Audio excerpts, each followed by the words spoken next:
What is going on, everybody? What is going on, the Catch fam? My name is John Dawson, and in today's video, we are hopping into our starts and sits at the quarterback position for week 5 of the 2022 fantasy football season. If you guys do enjoy today's content, be sure to hit that like button on the way in. Hit that subscribe button if you are new to the channel. Really does help us out when you guys hit the like button and consider subscribing. And feel free to drop any comments, questions, concerns pertaining to the 2022 fantasy football season down below. Starts, sits, adds, drops, whatever position, whatever it may be, let me know in the comments. I'll get back to you as soon as I possibly can. And without further ado, let's hop into today's video. All right, Thursday night football, Colts at Broncos. I'm sitting Matt Ryan. He's coming in as your quarterback, number 23 so far on the season. 12.2 fantasy points in week 1, 3.8 in week 2, 13.2 in week 3. His best performance of the year was in week 4 against Tennessee, where he had 16.8 fantasy points. He is really struggling. 9 fumbles on the season is a huge number for me that I do not like. He has 5 interceptions, which isn't too bad, but the overall turnovers are really concerning. And this Colts offense, you may be without Jonathan Taylor, is really concerning to me as well. I would sit Matt Ryan against the Broncos defense on a short week in week 5.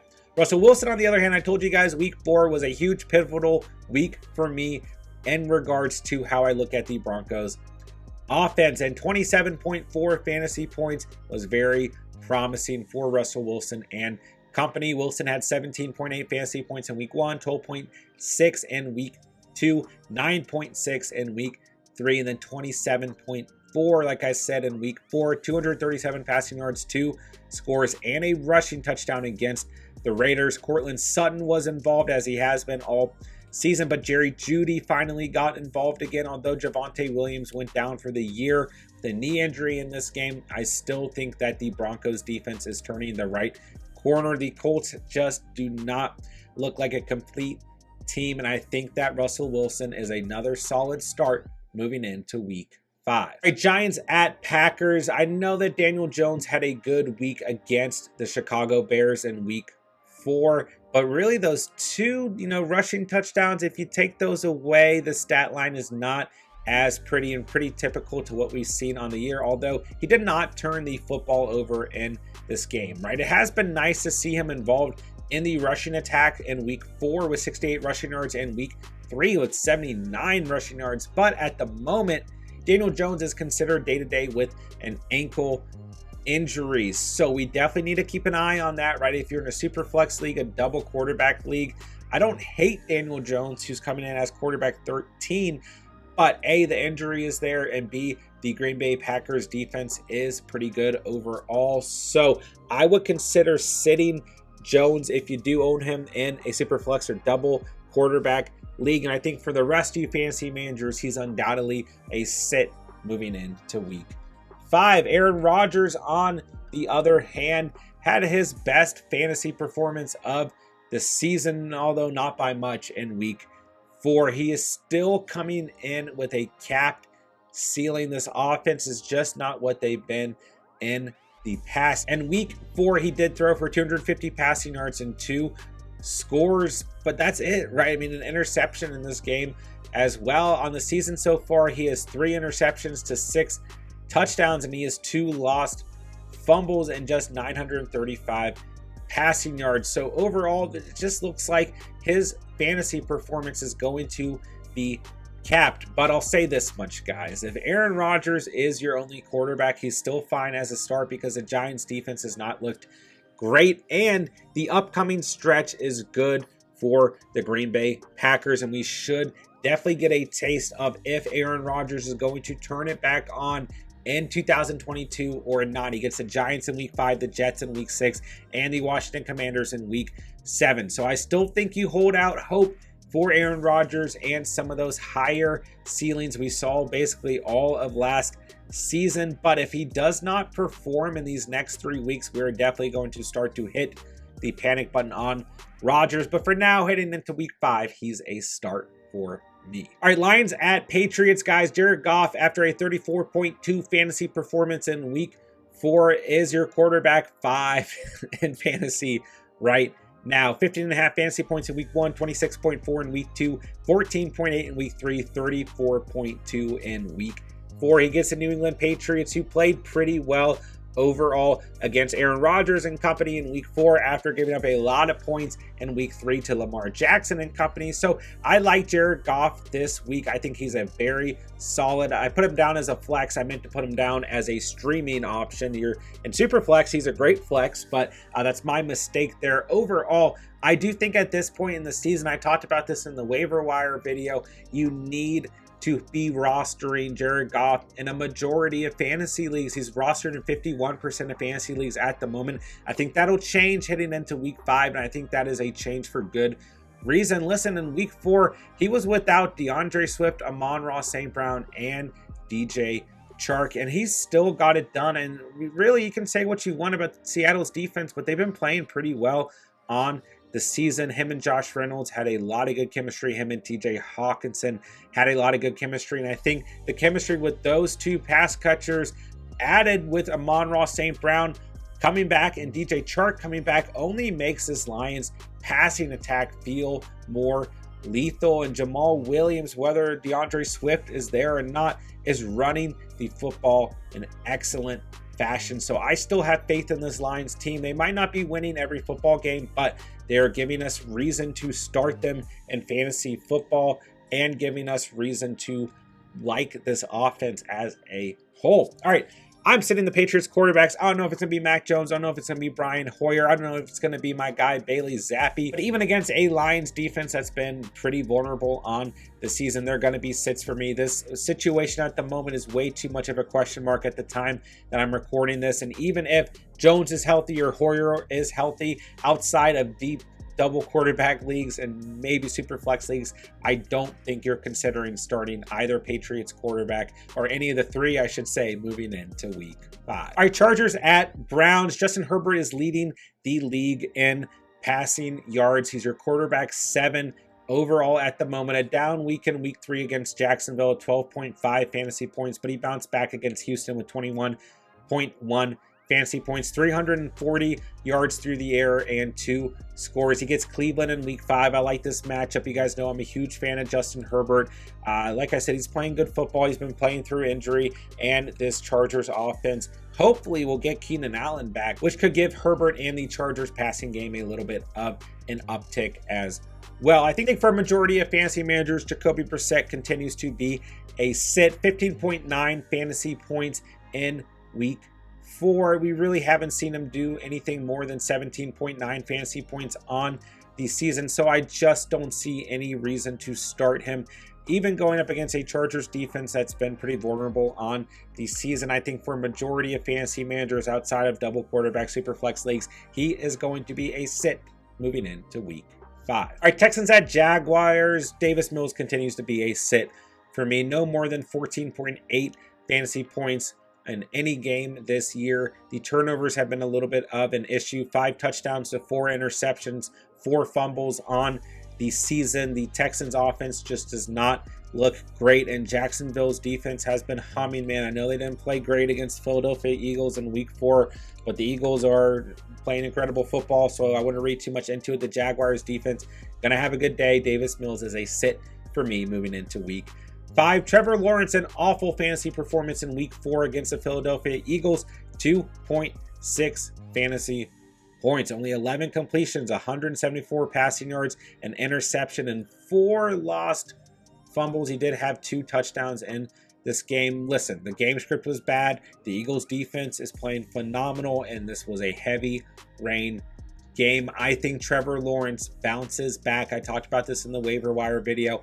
I really like Trevor Lawrence and the upcoming stretch for the Jacksonville Jaguars. Week 5, Houston. Week 6, Indianapolis. Week 7, the Giants. I really think Lawrence is going to go on a 3-week spree of good fantasy performances. Before the very, very, very bad week 4 performance, he was a top 12 fantasy quarterback. So I like Lawrence moving forward, and I think he's a solid streaming option. And I think after the next coming weeks, Trevor Lawrence is going to be rostered in a majority of fantasy leagues. All right, Falcons at Bucks. Man, Marcus Mariota went from a quarterback that we wanted to be able to stream on a weekly basis to a quarterback who just doesn't have a ceiling in fantasy football, who we don't want to stream. 3.8 fantasy points in week 4 against Cleveland. Just 7 completions, 139 passing yards, an interception, and a fumble. He ran the football 5 times for 3 rushing yards. That gives him an average yard per carry of 0.6 in week 4. So the potential rushing upside we saw in week 1 against the Saints has just been wiped away nearly completely in the next coming 3 weeks of the season. So Mariota is a sit for me against the Buccaneers defense, who did not play well against the Chiefs, but has been playing well on the season. And really overall, what we've seen out of the Falcons, although Cordero Patterson is out for the next 4 weeks, they are going to run the football, and they're not necessarily passing the football. I'm a little bit worried about other names on that offense like Drake London and Kyle Pitts, but we'll see what happens at the quarterback position. Mariota is a sit for me moving in to week 5. Tom Brady, finally a good fantasy stat line versus the Chiefs. I told you guys last week I liked Brady purely due to the game script. I thought that the Buccaneers would do everything they could to keep this game competitive, and although the Chiefs got far ahead in this game, the Bucs did keep it competitive at the end of the day. 24.4 fantasy points for Brady in week 4, 385 passing yards, 3 touchdowns. He did have a fumble, but no other turnovers. So overall, a good week for Brady and company in week 4. This is a big divisional matchup here in week 5. The Buccaneers are going to want to win this football game. I think Brady, who has Chris Godwin back, who has Mike Evans back, who has Julio Jones back, who we are finally starting to see get Leonard Fournette humming, is a start moving into week 5. All right, Steelers at Bills. I'm assuming Kenny Pickett's the starter here. I'm assuming that Mitchell Trubisky has a chance to be the starter, but is probably going to be benched moving into week 5 after being benched against the Jets in week 4. I think with what we saw out of Pickett, who did have 3 interceptions but 2 rushing touchdowns, and at least gave the Steelers offense some life and some promise, I just think that the Steelers are going to move forward with Pickett. I think they're at that point in the season where it's a turning point and Pickett needs to be the starting quarterback. With all that said, even with the Bills secondary being completely banged up, I would have Pickett as a sit. Let's sit back and see what happens. And even if Trubisky starts, I don't like him in this matchup overall.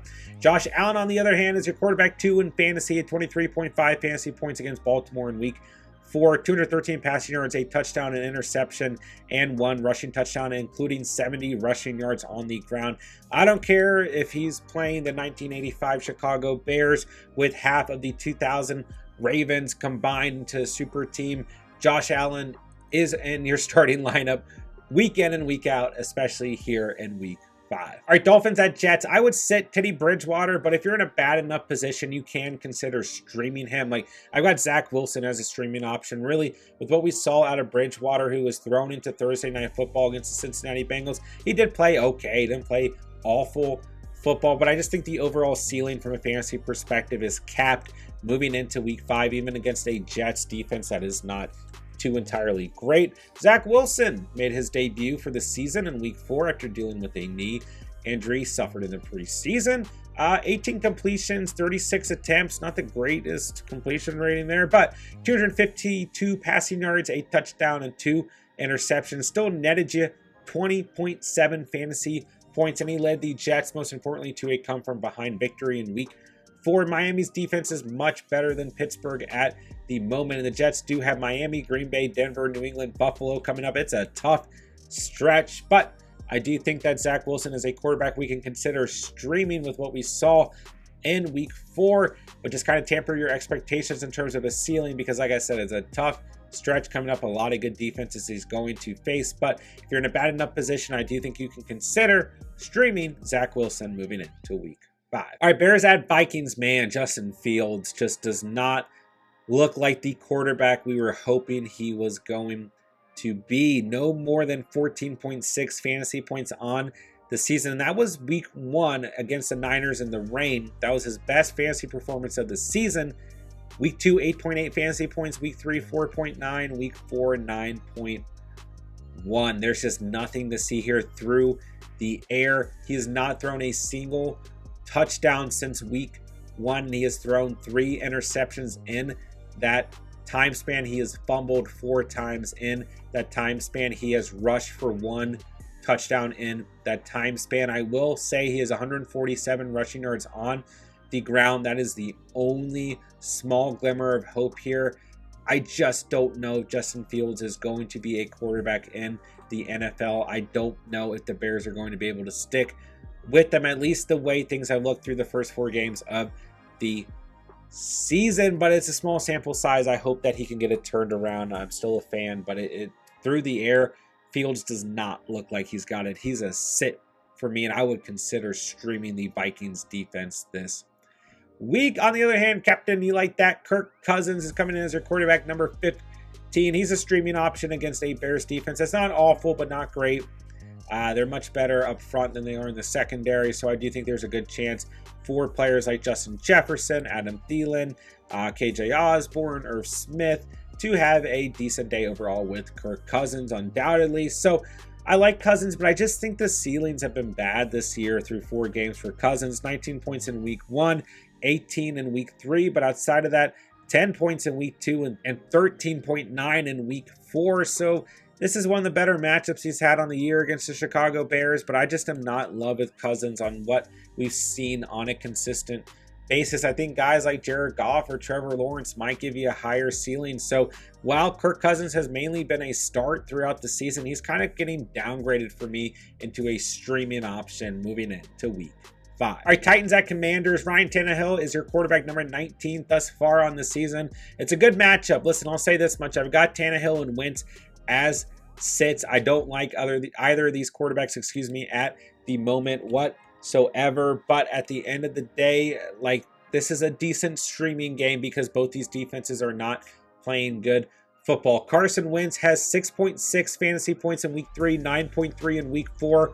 And he's still coming in as their quarterback 10 overall, which is crazy to me. Just those first 2 weeks against Jacksonville and Detroit, he did play good football, and good football from a fantasy perspective. This is a good streaming matchup, guys. I won't be surprised if Wentz puts up 18 plus points and Tannehill puts up 18 plus points, but I just don't trust either of these quarterbacks at the end of the day. So I'm sure you have better options. If you're in a super flex or double quarterback leagues, they're good starts for the week.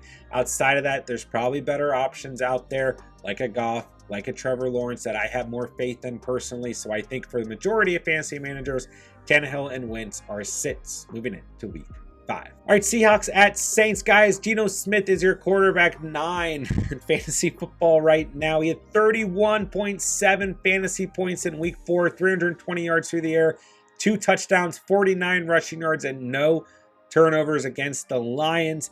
Game script was good. The Lions defense was not good. Geno Smith made the most out of it. 16.2 fantasy points in week 1, just 7.8 against the Niners in week 2, and 19.9 against Atlanta in week 3. I would probably still sit Geno Smith. Like I talked about in the waiver wire videos, time we give him a little bit of respect, especially from a fantasy perspective.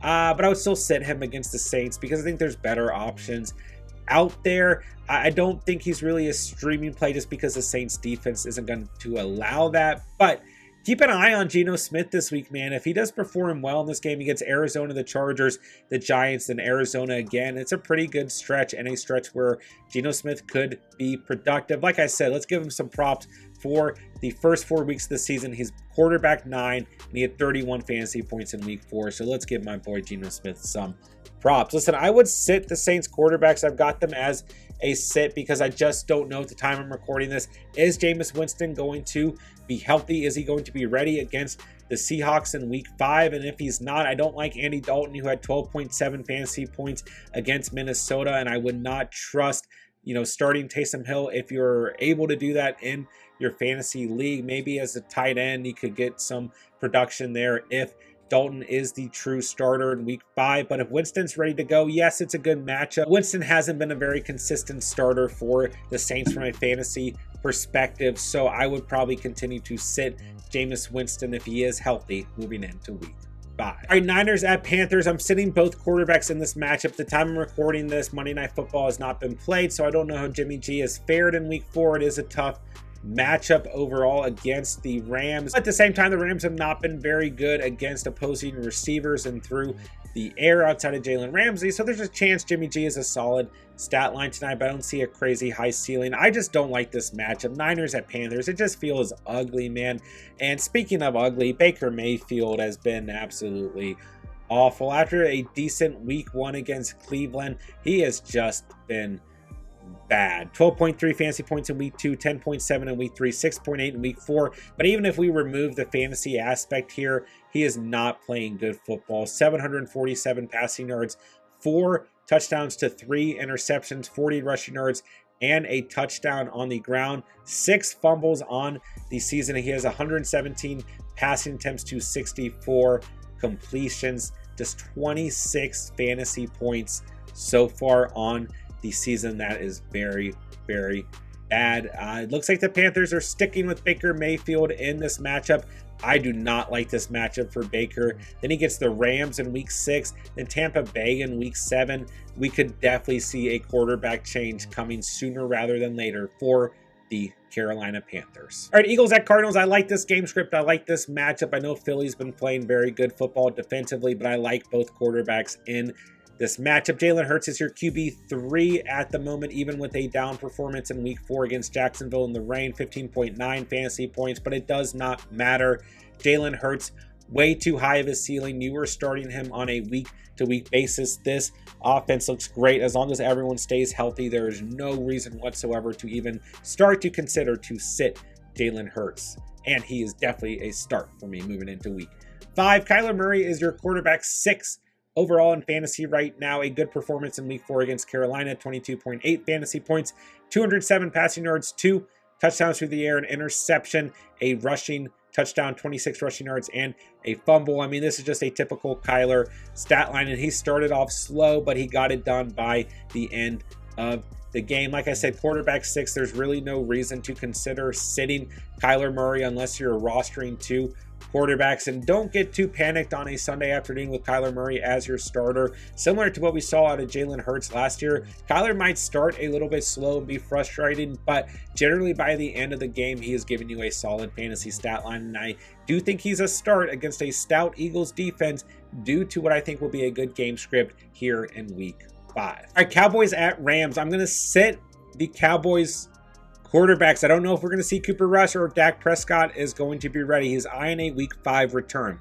If Prescott does return, you can definitely consider him if you don't have better options, but I would like to kind of sit back and see how the Cowboys look in Prescott's return if he is the starting quarterback. I have full faith in Dak Prescott, but usually when starters, especially at the quarterback position, are coming off of an injury, I like to give it a week or so if you don't have better options. I will say the Cowboys do face Philadelphia in week 6, so it's a pretty stout matchup there. The Rams is a stout matchup, but like I mentioned earlier in the video, they're not playing well against opposing receivers, so that could give the Cowboys and Dak Prescott some leverage if he is good to go in week 5. Like I said, if you have better options, I would probably consider sitting Prescott in week 5 and kind of seeing how the situation plays out, but there's still a chance he's not ready in week 5, and in that circumstance, I would definitely sit Cooper Rush. Matthew Staff infection, has not played for week 4 at the time I'm recording this, but I probably consider him a sit after 9.8 points in week 1, 20.8 in week 2 was a good performance, 10.1 in week 3, then going up against a stout Niners defense here in week 4, and now a stout Dallas Cowboys defense in week 5. I think overall Stafford's going to be a sit for me moving into week 5 unless you absolutely don't have better options. All right, Bengals at Ravens. I love this game script, love this matchup. Close, gritty, divisional matchup. I love both these quarterbacks. Burrow is your quarterback 8 overall in fantasy, 20.8 fantasy points in week 4, 287 passing yards, 2 scores through the air. Burrow is a must start on a week-to-week basis for me, and I like him in this matchup. The Ravens have been pretty vulnerable overall defensively thus far on the season. Lamar Jackson, on the other hand, is a week in, week out starter, even with 15.6 fantasy points in week 4. He is still your quarterback 1 in fantasy football. Just 144 passing yards, 1 passing touchdown, 73 yards on the ground, and 2 interceptions for Jackson against Buffalo in week 4. But I really do not care. There's no discussion here. If Jackson's on your roster, you are starting him on a weekly basis. All right, Raiders at Chiefs Monday Night Football. I say you start Derek Carr as your QB 12 in fantasy right now. A down week with 11.5 fantasy points in week 4 against Denver, but honestly, the Raiders were just running the football like crazy with Josh Jacobs. There was not a lot of reason to need to pass the football. He had 188 passing yards, and that was it. No touchdowns whatsoever. He did have 40 rushing yards, which was surprising to see, but overall, he's your quarterback 12. I think this matchup in this game script will allow him to kind of get loose in this game. Nothing crazy. We have not seen a high ceiling for Carr on the season, but primetime football, divisional game. The Chiefs offense is absolutely explosive. I think Carr is a solid start, but a low-end QB1 here in week 5. Patty Mahomes, on the other hand, is your QB4 in fantasy football right now. 24.3 fantasy points against the Tampa Bay Buccaneers defense. 249 passing yards, 3 touchdowns, an interception, and 34 rushing yards. There's no doubt about it. If you own Mahomes, he needs to be in your starting lineup. This Chiefs offense does not look like they have missed a beat whatsoever, and a huge reason of that is because Patrick Mahomes is their quarterback, and he is playing phenomenal football overall and phenomenal football from a fantasy perspective. He is in your starting lineup, no questions asked, moving into week 5. And that'll do it for today's video. If you guys did enjoy the content today, be sure to hit that like button on the way out. Hit that subscribe button, of course, if you are new to the channel. It really does help us out here at the channel if you guys hit that like button and consider subscribing. And feel free to drop any comments, questions, concerns pertaining to the 2022 fantasy football season down below. Starts, sits, waiver wire, ads, drops, quarterbacks, running backs, receivers, tight ends, kickers, defense, whatever it may be. Let me know in the comments down below. I will get back to you as soon as I possibly can. Make sure to check out all of our links down below, and be sure to join our next live stream for our weekly fantasy Q&A. We would love to have you there. And with that, I'll say thank you guys so much for watching and or listening, and remember, you saw it here on The Catch.